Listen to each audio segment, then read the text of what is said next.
When you're out exploring, a first aid kit is always handy to deal with the cuts, bruises, and burns that you may acquire along your way. I'm about to show you some of the basic equipment that you may find useful in your first aid kit.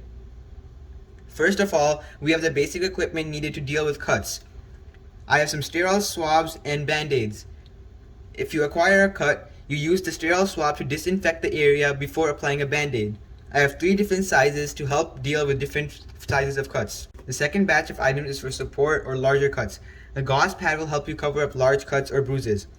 This large band-aid is used for support for joints such as your shoulder, knee, or arm. There are also some ointments that you may find useful in your first aid kit. First of all, any itch relief or Afterbite will help deal with itching caused by insects or other sources. This burn gel will help relieve pain caused by minor burns. This antibiotic will help prevent infections caused by cuts. These items will help you deal with fevers. This thermometer will help you determine if you have a fever by checking your temperature.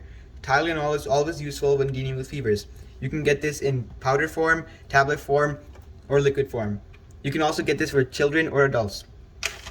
These cough drops will also help you if you have any sore throat or coughing. And with that is all the items that you need to deal with basic injuries. This will come in very handy when dealing with any sort of basic injury. Remember to stay safe and explore beyond limits.